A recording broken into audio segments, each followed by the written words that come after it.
diante do trono de Deus. Salvos, perdidos, santos, remidos, a face verão de Deus e se renderão.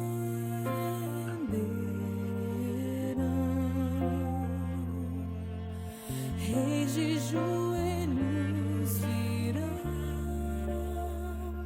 louvando a Cristo. Ele é o amor, perfeito amor. Ele é o amor de Deus.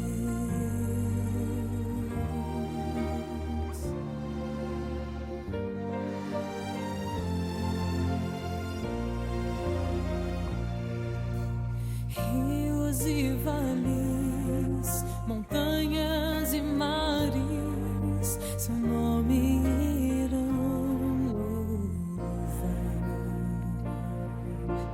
Maravilhoso, amigo bondoso, para sempre irá reinar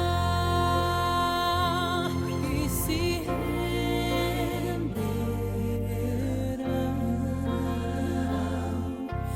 reis de joelhos virão, louvando a Cristo. Ele é o amor, perfeito amor. Ele é o amor de Deus. A luz do mundo é Jesus, venceu lá na cruz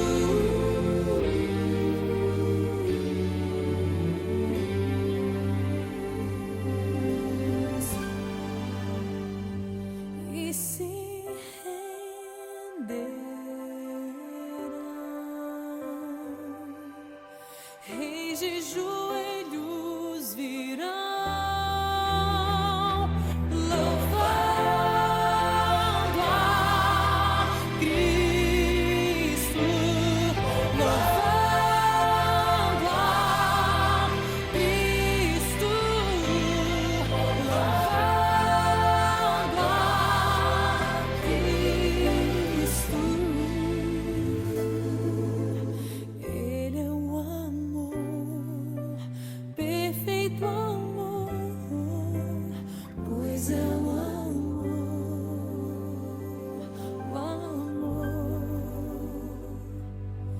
de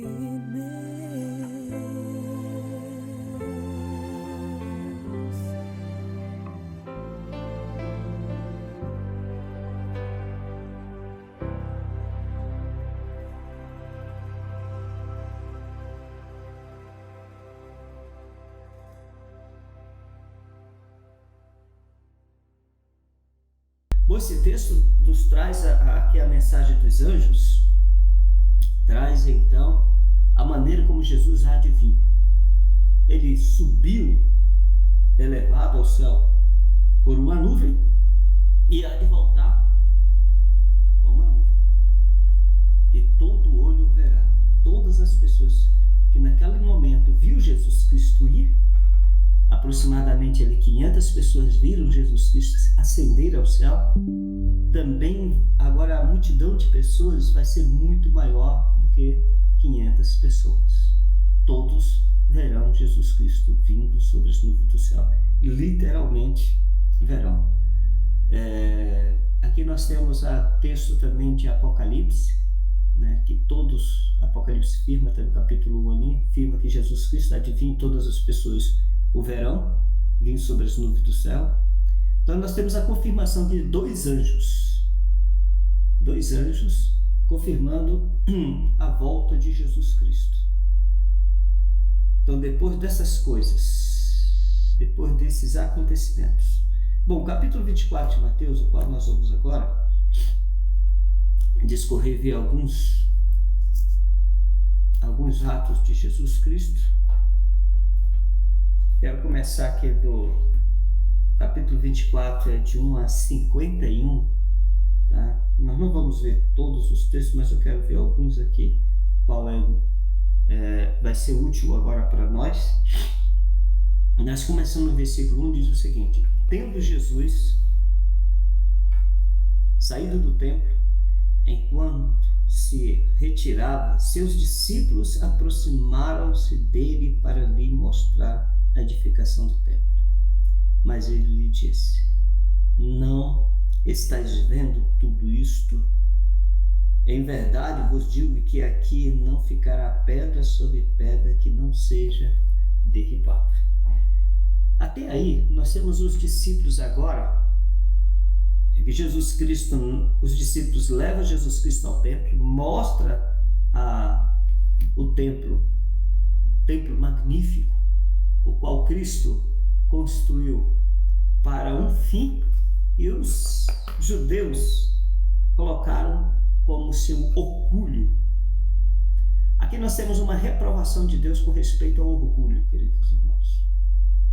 Deus, como o templo foi uma figura, né, de que seria os seres humanos um templo de Deus, mas não devemos alimentar o orgulho, porque assim como os judeus alimentaram o orgulho com respeito à construção daquele templo tão bonito, magnífico, né, hoje nós temos também visto isso hoje no nosso meio. Sim, há pessoas que participam em templos, né, e construíram templos lindos, bonitos, né, e eles se orgulham, elas se orgulham de participarem num culto naquele templo.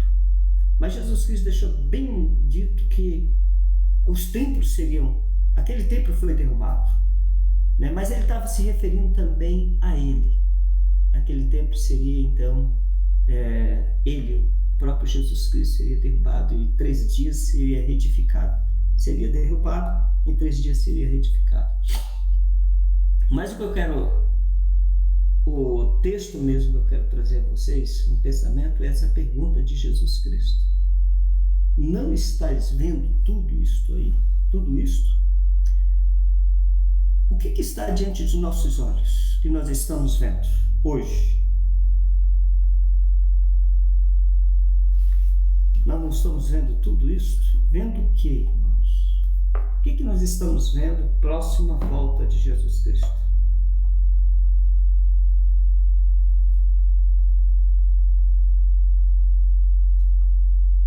O que nós estamos vendo?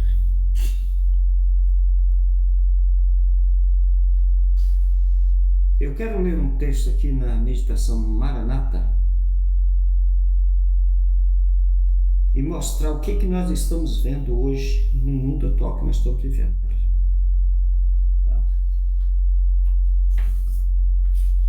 O que nós estamos vendo?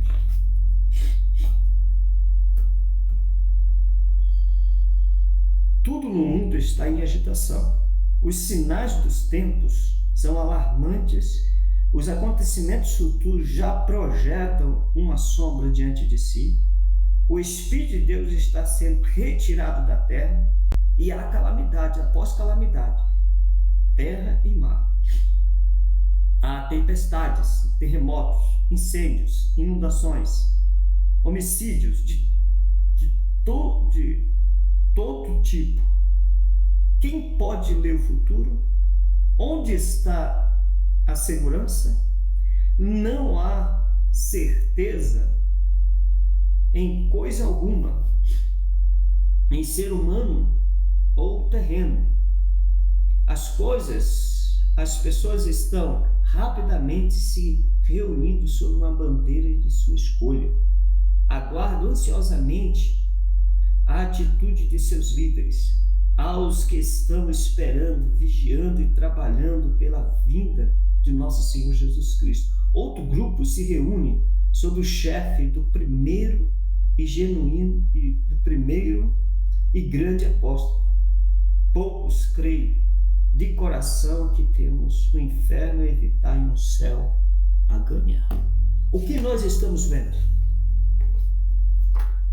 hoje? de Jesus Cristo, o que vocês estão vendo? O que nós estamos vendo? Crimes de todas as espécies, de todo tipo. Tá? Hoje nós estamos aí com essa...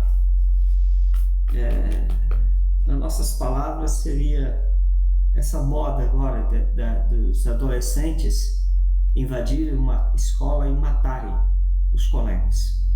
Tá? Não, agora não são mais adolescentes, adultos também. Nós temos aquele caso de Santa Catarina, aquele rapaz lá que entrou na escola e matou aquelas crianças com machado. É terrível. O que nós estamos vendo? Nós estamos vendo terremoto. Houve um terremoto agora na Turquia. Matou muita gente. A Síria morreu muita gente. Logo depois daquele terremoto que desabou prédios e tudo, matou gente, pessoas. Logo depois, acho que com um intervalo aí de 2 semanas, aconteceu outro terremoto de novo. Aí nós temos as chuvas, muita chuva, matando pessoas. E aí nós não temos só a chuva, nós temos o trânsito que está tão grande nas cidades, estão matando pessoas. Pessoas que estão se entregando às drogas, aos vícios de todas as espécies e matando pessoas e pessoas morrendo. Ontem eu estava ouvindo sábado, na verdade, o irmão, um pastor que veio aqui dos Estados Unidos fazer uma palestra sobre família, irmão Rony, e ele disse o seguinte, ele disse que já viajou o mundo todo fazendo palestra, mas uma coisa que ele não gostaria de ver por onde os países que ele já passou, hospitais, cemitérios e presídio. Ele disse em todos os lugares tem hospitais, cemitérios e presídios. Mas o que é isso? O que nós estamos vendo? Meus irmãos, a volta de nosso Senhor Jesus Cristo é evidente diante de nossos olhos. O que Jesus está dizendo? O que você está vendo? Nós estamos vendo sinais irrefutáveis, dizendo a nós que Jesus Cristo está voltando. São sinais irrefutáveis. Então, prestamos atenção quando o capítulo 24 de Mateus, eu dou até um conselho a todos que estão aqui, que leiam o capítulo 24 de Mateus com carinho, com amor, com tempo, sem pressa de entrar e sair. Sabe? Vendo cada versículo, parando em cada ponto, observando as perguntas, as interrogações, né? As afirmações, especialmente do que Jesus Cristo começa a profetizar sobre os últimos acontecimentos. É isso que nós estamos vendo. Próxima volta de Cristo. O que está dizendo com isso? O Espírito Santo de Deus. Qual é o sinal que nós temos que o Espírito Santo de Deus está se retirando da terra? São as calamidades, são as mortes. Homens possuídos de demônios tiram vida de crianças, mulheres, homens. Aquelas pessoas que não temem mais a Deus, que não guardam os seus mandamentos, que não leem a Bíblia, que não têm uma vida religiosa. Essas pessoas, elas estão dentro desta pergunta de Jesus Cristo. O que vocês estão vendo? É como se Jesus estivesse dizendo, olha, o que vocês estão vendo não é suficiente para vocês se prepararem, não é suficiente para estarem em oração, em profunda comunhão com Deus. Nós tivemos uma vigília ontem dos departamentais, né, e o pastor Machado, Antônio Machado, nos trouxe o tema, a importância da vigília. A vigília em pequenas vigílias ou grandes vigílias. Mas é importante, até mesmo você mesmo, fazer uma vigília. Ou estar num grupo que estão fazendo vigília. Por quê? É na vigília que nós nos amamos mais, aprendemos olhar mais para o nosso semelhante, o que está acontecendo na vida dele, o que eu posso ajudá-lo. É na vigília que eu me aproximo mais de Deus. É na vigília que eu me humilho diante do Senhor quando eu estou de joelhos. É na vigília. Tá? Então, o que eu estou vendo é isso.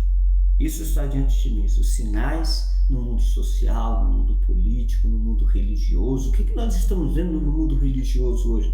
O que eu estou vendo no mundo religioso hoje? O mundo religioso, não, incrível que pareça, irmãos, não somente nós estamos falando desses sinais no mundo religioso, mas os próprios pastores de outras denominações que são do movimento pentecostal estão falando desse sinal no mundo religioso. Então, prestamos atenção quando Jesus Cristo disse, olha, vamos agora para a pergunta de Cristo. Quando os discípulos perguntam para Jesus, Jesus falou para eles, então, quando eles levaram Jesus até o templo, Jesus falou para ele que o templo seria destruído. Não compreendendo que seria a própria morte de Cristo, em 3 dias ele reedificaria, quer dizer, ele ressuscitaria. Aí vem no versículo 3. Estando eles assentados no Monte das Oliveiras, seus discípulos aproximaram-se dele, em particular dizemos, quando essas coisas acontecerá, e que sinal haverá de tua vinda e do fim do mundo? A preocupação daqueles homens quando viram Jesus Cristo na área, versículo 2 ali, aí eles acenderam na mente deles um alerta.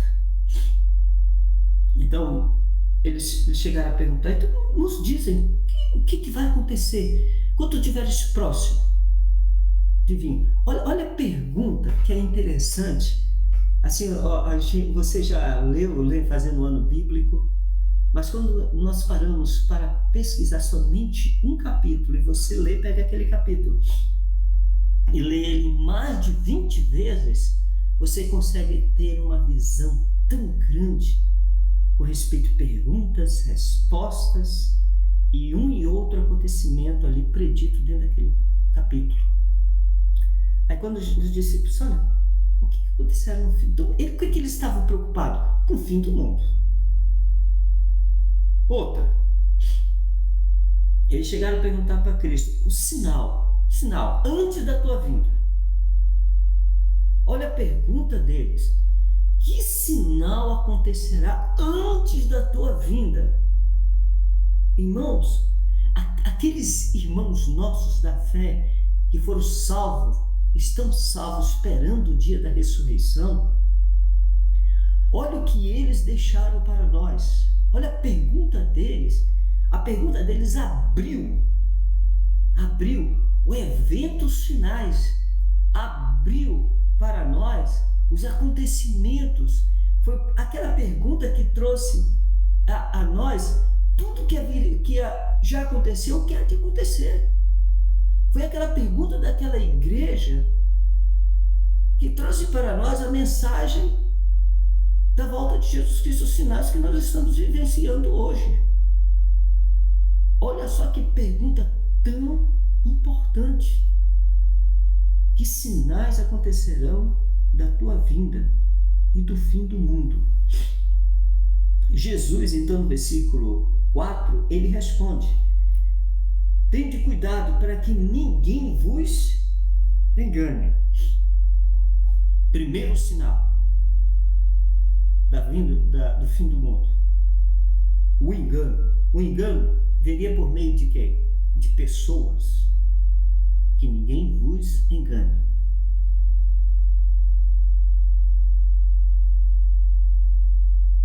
Aqui está um ponto tão importante para nós. No mesmo capítulo, mas só que num texto mais à frente, Jesus Cristo deixou escrito o seguinte: olha, se possível, no versículo 22, mas por causa dos escolhidos, versículo 24, de tal ponto que, se fosse possível, enganaria até os escolhidos. Então nós temos aqui diante de nós um outro sinal, certo, irmãos? No tempo passado, a igreja passou por grande perseguição e muitos cristãos foram mortos pelos judeus que não acreditavam mais em Jesus Cristo, perseguiram a igreja e atiçaram ali também os romanos, né? Se atiçaram também a perseguir, muitos cristãos foram mortos nas arenas e Satanás ali, por meio de homens que não temiam a Deus, tomou conta da mente e da vida daqueles homens e conduziu eles a matar os cristãos, né? O homem mais diabólico daquele tempo, né, foi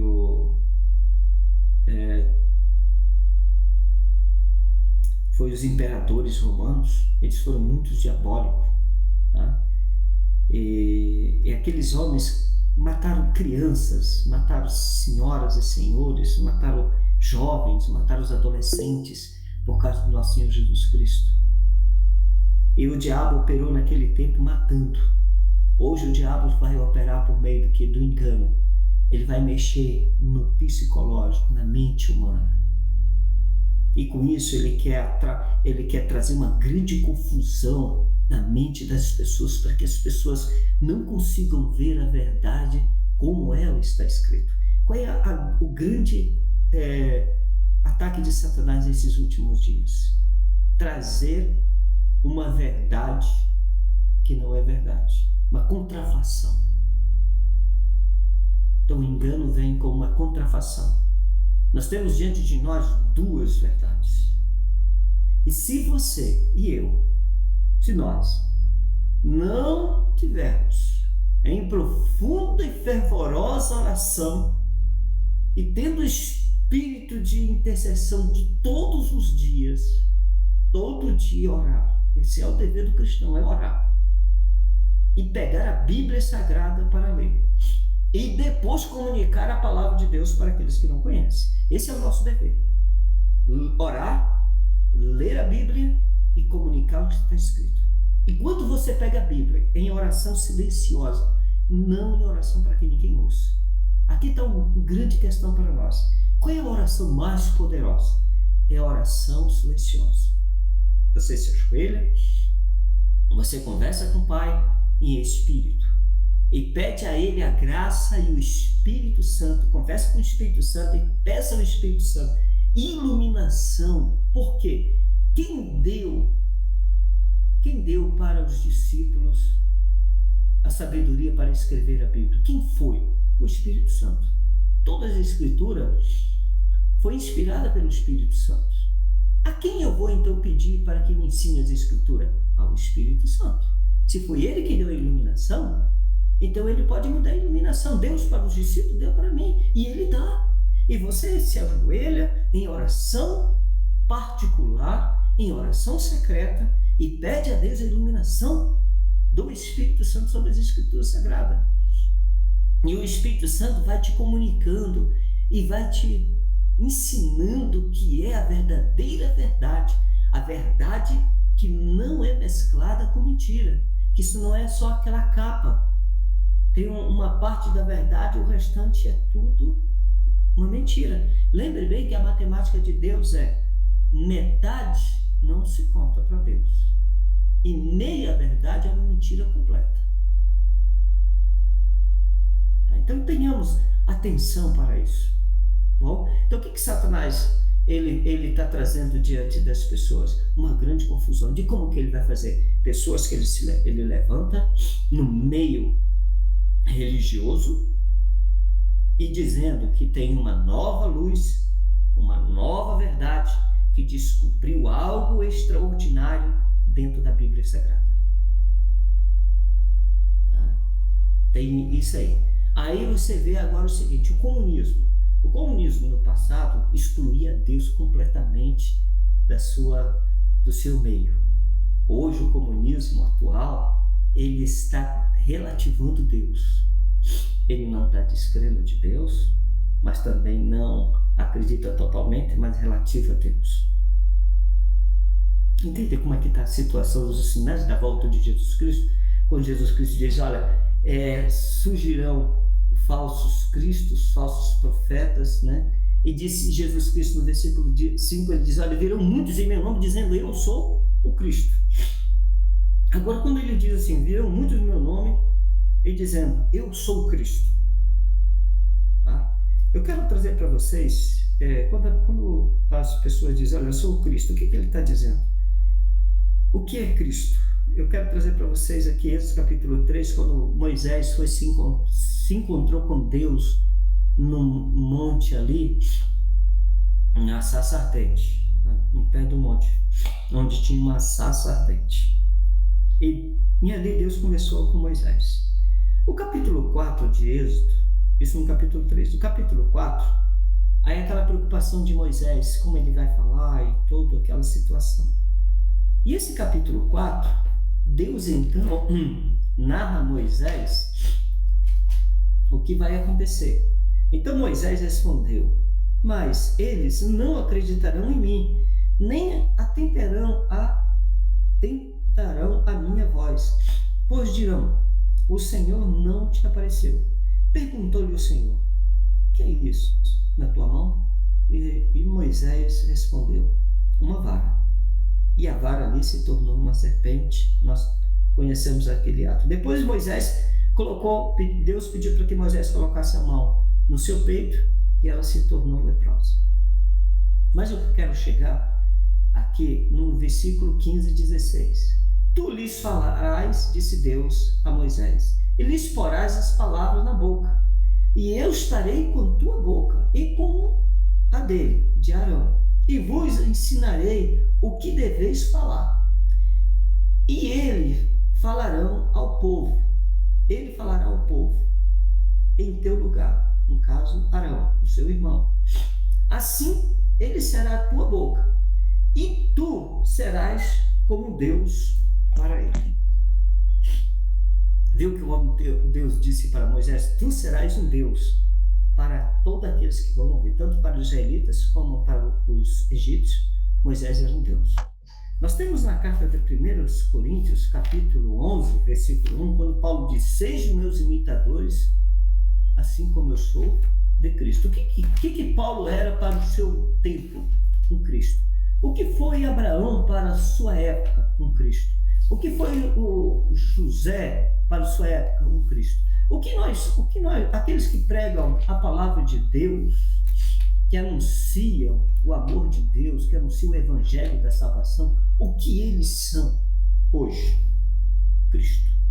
Então, quando Jesus disse, olha, muitos virão em meu nome dizendo, eu sou Cristo, quer dizer, eu sou aquele que fala em nome de Jesus, eu sou um porta-voz de Jesus Cristo. Então, todas as pessoas que se levantam dizendo, sou um porta-voz de Jesus Cristo, nós, o que você é para a tua casa, para a tua vizinhança, para o teu bairro, para a cidade que você mora? Um Cristo, uma espécie de Cristo, porque você é um porta-voz de uma verdade bíblica, você é um Cristo. Então, muitos virão dizendo, eu sou o Cristo, enganarão a muitos, né? A palavra de Deus menciona aqui que não serão poucos enganados, muitos enganados. Vocês compreendem porque Jesus Cristo chegou e disse, olha, quando ele narrou aos discípulos que só o remanescente seria salvo, que teria mais perdido do que salvos, porque o engano, ele arrebata milhões de pessoas. Nessa questão da matemática, em quem vai para o céu e quem não vai, nessa questão Cristo perde. Porque o mal arrebata mais pessoas. O bem, ele retira um remanescente. Pessoas que realmente querem ser salvas. Pessoas que acreditam na volta de Jesus Cristo. Pessoas que estão pregando a volta de Jesus. Pessoas que estão orando, desejando a volta de Jesus. Quem são esses remanescentes? São pessoas que se entregaram à operação do Espírito Santo, se entregaram à operação da palavra de Deus. São pessoas que estiveram envolvidas com Jesus Cristo 24 horas, de joelhos, andando, deitado. Elas são pessoas que adoram Deus de dia e de noite. São pessoas que estão comunicando a palavra de Deus, tempo e fora de tempo, que não tem vergonha de Jesus Cristo, que não tem vergonha de ser chamado cristão, que não tem vergonha de se alimentar diferente, que não tem vergonha de se vestir diferente, que não tem vergonha de guardar o sábado, que não é intimidado por ninguém por guardar o sábado, que ele é uma fé extraordinária de Deus, que ele não se preocupa, eu tenho que parar de guardar o sábado para poder ter algum valor na conta, de ter uma casa boa, que eu preciso trabalhar mais porque me exige mais trabalhar. Não, é aquele que ele não se preocupa com o dia do amanhã, aquele remanescente. O que são os remanescentes? Aquelas pessoas que não se preocupam do que comer, do que beber, porque confiam em seu Deus. Eles estão esperando Jesus Cristo voltar. São pessoas que estão amando a Jesus Cristo, são pessoas que querem ver Jesus Cristo com seus próprios olhos. Então essa é a mensagem, é a graça de nosso Senhor Jesus Cristo para todos nós. Queridos, diante disso, nós temos o versículo 6, 7 e 8 que diz: e ouvireis falar de guerra, rumores de guerra, não fiqueis alarmados, pois é necessário que assim aconteça, mas ainda não é o fim, porque nação se levantarão contra nação, reino contra reino, e haverá fome e terremoto em vários lugares. Mas todas essas coisas são os princípios de dores. Queridos, o que Jesus Cristo está dizendo para nós aqui, aí nós temos agora a questão da guerra entre a Ucrânia e a Rússia, e essa comoção que está acontecendo agora no mundo, né? As coisas ficaram caras por causa dessa guerra, afetou outros países, afeta, a economia hoje é ligada, entrelaçada, país com país. Quando uma peça uma pecinha cai, já afeta as outras peças, né? Afeta outros países. E aí as pessoas ficam alarmadas, vai acontecer. Não, é a volta de Jesus. Não, irmãos. Lembre bem que a palavra de Deus está dizendo. São princípios de dores. Eu tenho 3 meninas. Minha esposa, o parto foi tudo normal aqui com a minha esposa. Ela teve 3 filhos normais.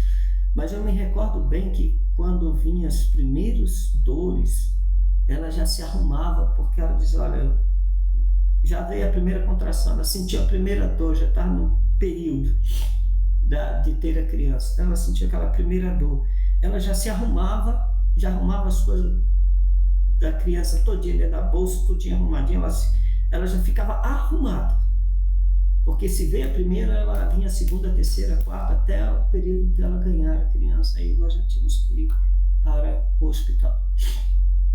Queridos irmãos, é a mesma coisa. Se é princípio de todos, o que eu tenho que fazer agora? Qual é o meu trabalho? Qual é a minha obra?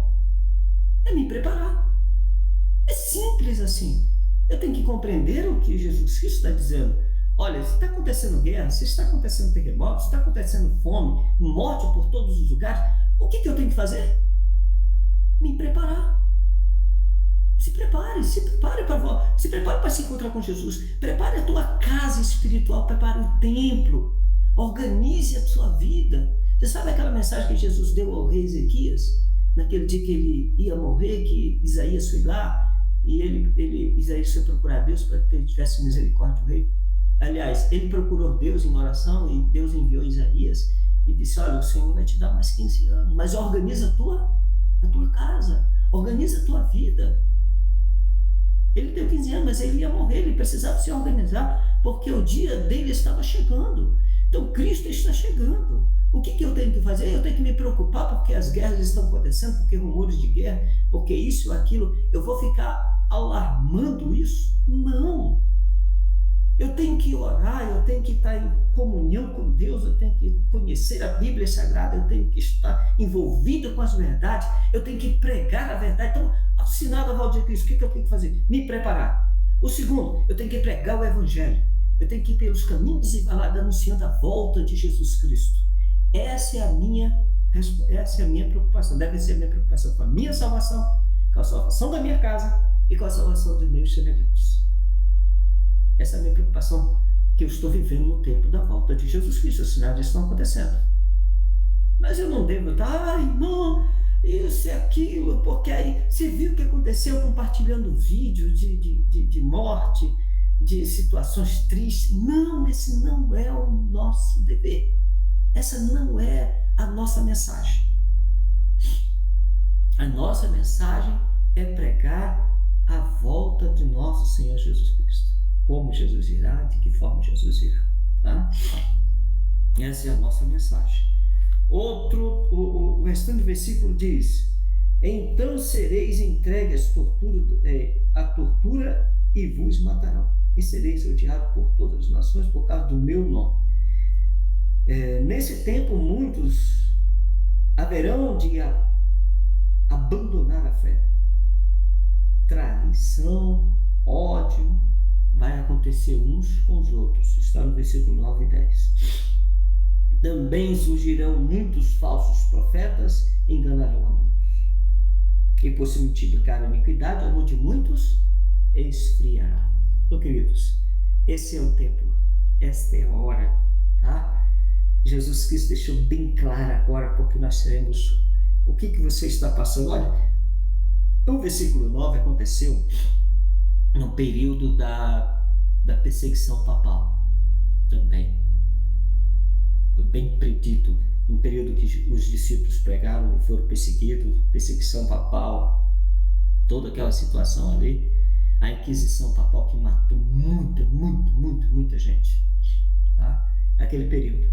E eles foram odiados pelo nome de Jesus Cristo, por causa do nome de Jesus Cristo, foram odiados. Nós somos odiados hoje por guardarmos o sábado, porque somos adventistas do sétimo dia, do movimento de reforma, que pregamos uma mensagem popular. Somos odiados por causa disso.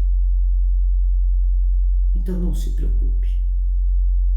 Não se envolva. Não abandone a fé. Não abandone a verdade. Essa verdade que você recebeu, continue firme. Não é porque uns estão abandonando, outros estão afrouxando no que estão vivendo a verdade. Você também vai. Não vá. Não ande com eles. Em meio à multidão há apostasia. Não ande no meio da multidão. Ande com o remanescente. Ande com aqueles que estão de joelhos. Ande com aqueles que estão pesquisando a Bíblia Sagrada. Ande com aqueles que estão amando, aqueles que estão pregando a palavra. Ande com eles. Ande com aqueles que estão firmes na verdade e não estão se desviando nem para o lado direito nem para o lado esquerdo, porque eles têm o alvo a alcançar, a salvação por meio de nosso Senhor Jesus Cristo. Amém. Então, nós estamos vivendo nesse presente tempo. Que Deus abençoe a todos. Não se desanime, Jesus Cristo está vivo. Louvado seja o nome do Senhor. Amém. Amém. Amém. Amém. Amém.